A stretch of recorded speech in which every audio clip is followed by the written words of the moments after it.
TU itu akan sama dengan kurang lebih kompetensi teknis. Kemudian yang manajerial itu beberapa TKP, kemudian sosiokultural beberapa TKP dan TWK.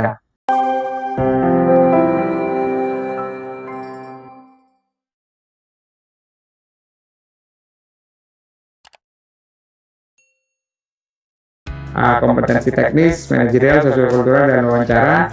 Soalnya nanti insya Allah ini harus ada Permenpan, Kepmenpan yang baru, jadi ini masih bisa berubah ya. 145 untuk teknis, manajerial, dan sosiokultural, serta plus 10 soal wawancara. Akan dilakukan dalam 120 menit, dan untuk disabilitas diberi bonus 30 menit jadi 150 menit.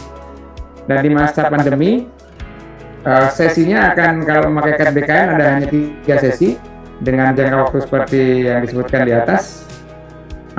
Untuk hari Jumat khusus ada 2 sesi. Untuk kompetensi teknis adalah yang sesuai dengan teknis jabatannya, sedangkan manajerial itu akan ada integritas, kerjasama, komunikasi, orientasi publik, dan sebagainya. Kemudian yang sosiokultural, kepekaan terhadap perbedaan budaya, kemampuan berhubungan sosial, dan kepekaan terhadap konflik dan empati. Kalau di tes CPNS kan ada TWK, tes wawasan kebangsaan, TU, tes intelijensia umum, kemudian TKP, tes karakteristik pribadi. Kira-kira TU itu akan sama dengan kurang lebih kompetensi teknis. Kemudian yang manajerial itu beberapa TKP, kemudian sosiokultural beberapa TKP dan TWK gitu ya. Jadi itu kira-kira. Dan kemudian saya sampaikan lagi seperti Bu Lia tadi sampaikan, kita mengintegrasi data. Jadi beberapa data yang sudah ada pemilik datanya itu akan digunakan sebaik mungkin.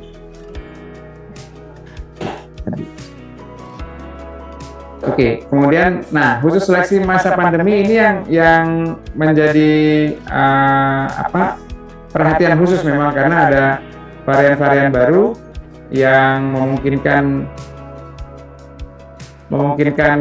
kita harus lebih hati-hati gitu ya. Ada versi India, alfa, beta, gamma gitu, alfa, beta, delta gitu ya. Dan katanya menular lebih cepat, masa inkubasi lebih cepat, tidak mudah dideteksi, tersebar di beberapa wilayah, dan memerlukan kehati-hatian yang lebih. Oleh karena itu, ini mungkin beberapa tindakan yang perlu kami antisipasi dari awal. Dan untuk mencegah kerumunan yang masif, kami dalam tanda kutip mewajibkan instansi daerah untuk membuat titik lokasi mandiri atau sharing mandiri, sehingga dia tidak harus terlalu banyak berpindah hanya untuk melakukan seleksi gitu, tidak harus di titik lokasi BKN. Nah, untuk yang pusat ada beberapa kementerian dan lembaga yang sudah menyatakan akan mendirikan titik lokasi mandiri. Nah, sayangnya, ini saya sampaikan sayangnya, Kementerian Keuangan belum sama sekali menyampaikan informasi mau di titik lokasi mana mandirinya, karena kalau bersandar sepenuhnya pada BKN, itu kami hanya diberi waktu 40 hari Pak untuk melaksanakan seleksi kompetensi dasar dan jaring seleksi kompetensi P3 kanon guru gitu ya. Jadi mohon, karena terus terang saja Kementerian Keuangan adalah salah satu honeypot gitu ya. Ini yang perlu diantisipasi lebih lanjut, karena kalau bisa-bisa hanya mengurusi CPNS dan P3K Kementerian Keuangan sudah habis 2 bulan sendiri gitu BKN. Nah, ini mohon perkenan Pak Karun nanti untuk mengantisipasi hal ini. Nah, kemudian sebelum itu saya terima kasih karena Kementerian Kesehatan termasuk salah satu dari 32 KL yang sudah memberikan naskah soalnya untuk SKB, seleksi kompetensi bidang CPNS, dan seleksi kompetensi untuk P3K non guru ya. Sementara yang Kementerian Keuangan belum, saya nggak tahu kapan jadwalnya lagi. Kemudian ini prosedur pelaksanaan seleksi dengan KED BKN dengan protokol kesehatan sesuai dengan surat edaran Kepala BKN nomor 7 2021. Prinsipnya kami akan mencegah kerumunan sejauh mungkin. Jadi peserta datang nomor 1 dengan masker, yang kedua di drop off saja. Jadi bapak, ibu, pacarnya, suaminya, istrinya nggak perlu ikutan ke sana, langsung out ke rumah masing-masing. Kemudian kami akan lakukan nomor 3, pengecekan suhu badan. Kalau lebih dari 37,3 dicek lagi sampai 2 kali. Kalau sudah turun, maka dia akan ditempatkan bukan di normal room, kerjasama bareng-bareng dengan yang lain, tapi ada di hot room.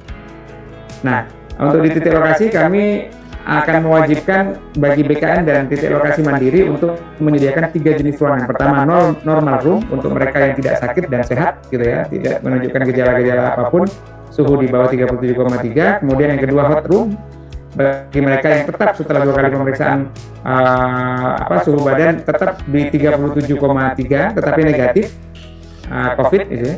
Yang ketiga adalah COVID room, di mana mereka waktu sebelumnya sudah menyatakan diri sebagai penderita COVID, tapi kemudian negatif, penyintas, tetapi suhu badannya di bawah 37, itu masih kami masukkan ke ruang yang COVID, gitu ya. Kurang lebih mungkin sekitar 1 atau 2% dari kapasitas maksimal. Kemudian nomor 4, pemeriksaan dokumen, pemberian PIN registrasi. Ketika pemeriksaan dokumen, kami menggunakan fitur face recognition supaya tidak banyak menyentuh, banyak buka masker dan sebagainya. Dan kemudian setelah menunggu di ruang steril, mengerjakan ujian dan kemudian selesai. Peserta sesi 1 tidak akan bertemu dengan sesi yang kedua dan sebagainya karena kami menerapkan one way mekanisme untuk di titik lokasi, dan hasilnya pun akan secara real time kami pancarkan di live streaming YouTube sehingga tidak perlu ada kerumunan keluarga yang melihat di sana. Kemudian ini fitur-fitur baru, yang sebelah kiri adalah live scoring YouTube, kemudian fitur presensi sebelah kanan dengan aplikasi juga. Kemudian yang terakhir, tahun ini kami sudah mulai mencoba untuk face recognition ya. Nah, sebagaimana sudah ada di tahun-tahun sebelumnya dan disampaikan oleh Permenpan, setiap kementerian, lembaga, daerah atau instansi itu wajib membuka helpdesk. Nah, BKN di dalam sistem SSC ASN itu juga sudah ada. Jadi daripada menyampaikan keluh kesah di medsos, kemudian lapor kemana-mana, ke ombudsman dan sebagainya, masih ada fitur helpdesk yang bisa dipakai oleh peserta jika akan bertanya atau mengalami kendala. Dan aduan tersebut akan dijawab oleh tim helpdesk BKN jika itu tentang sistem, dan juga tim helpdesk instansi jika materinya tentang instansi. Kemudian kontak penting instansi dan lain-lain akan ada di ssndata.bkn.go.id/info.